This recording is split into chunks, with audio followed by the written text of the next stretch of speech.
Bonjour Guillaume du Repère du Chef, du coup, enchanté, merci de nous recevoir. Bonjour. On va commencer par un petit tour de l'intérieur, Ouais, puis après on si passe vous en voulez. cuisine. La salle de restaurant, chaleureuse, sobre, Ouais, sobre aussi. élégant. Ok. Ah ouais, la petite déco américaine forcément. Ouais, petite touche, vraiment Ouais. juste. J'ai pas voulu mettre de drapeau, de. Ça aurait été un peu tout much. Voilà, d'où le nom French Fumoir, je voulais franciser un peu le concept Ouais. du barbecue texan Ok. et de donner notre petite touche à la française, donc service à table, contrairement Ouais. au barbecue texan traditionnel où on arrive au comptoir, on dit je veux 500 grammes de brisket, 300 grammes de pulled pork. Ah, la cuisine. Le chef, là, qui Waouh. va préparer un petit caviar de graines de moutarde. Ah ouais. Ah oui, c'est cuit à feu très doux, après on laisse réduire. Voilà, on laisse réduire tout doucement et du coup. Bien confit, un bon petit exactement. jus. Ah ouais, ça va être bon ça. Donc, Ah, le petit accompagnement du jour. les pommes de terre grenaille. Donc là, vous avez le fumoir.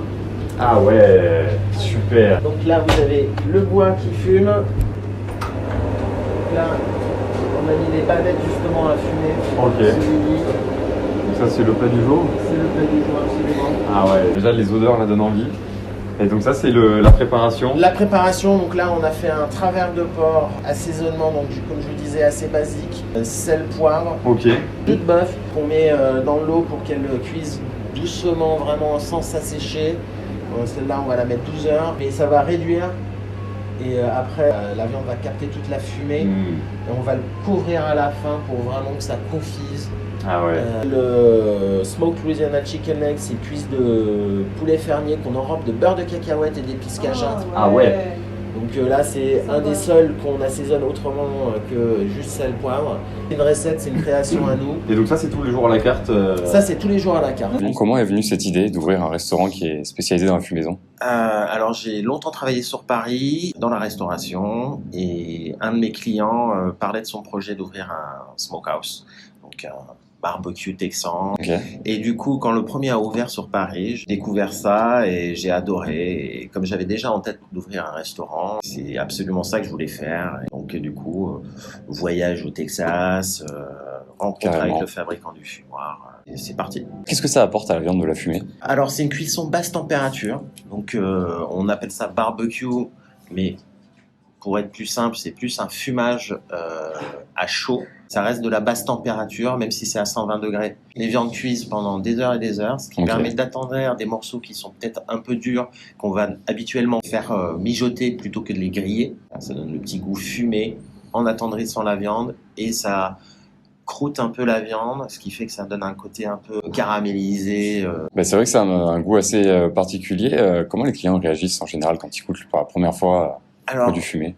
parfois, il y a un peu une appréhension avant de goûter, mais ils sont surpris et au final, ils adorent. Ouais. Ils adorent, ils reviennent, donc généralement, c'est bon signe quand ils reviennent. En plus de ce que tu nous avais montré, tu fais des plats pour tout le monde, c'est-à-dire qu'il y a aussi des plats végétariens, enfin avec juste Il y a- des légumes. Plat végétarien, là, on fait dans notre garniture de légumes, on fume les panais, Ok. et ça donne pareil le petit goût fumé Ouais. en plus, qui surprend. Est-ce que c'est facile de fumer une viande? En gros, c'est assez simple. On assaisonne les viandes pour la plupart avec sel, poivre, sans épices, et on met les viandes au fumoir. Donc il faut avoir une température, voilà, 120 degrés, et puis on attend que ça soit confit. Donc là, justement, tu nous parlais un petit peu du fumage à chaud, c'est-à-dire qu'il y a aussi un fumage à froid.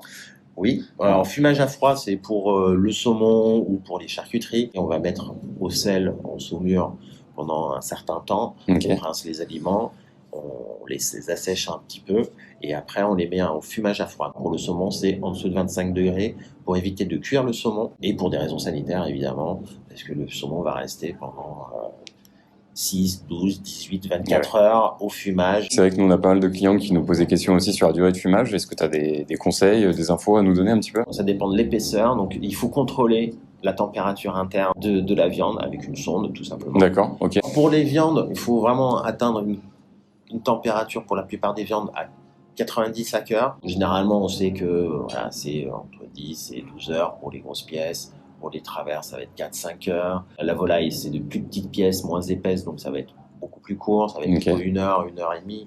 Toi, tu choisis quels éléments justement pour faire la fumée? Pour le saumon, pour un fumage à froid, le plus commun, c'est le hêtre. Pour un fumage à chaud, le plus simple, c'est le bois de chêne. Nous, c'est ce qu'on utilise. Après, on peut utiliser d'autres essences de bois.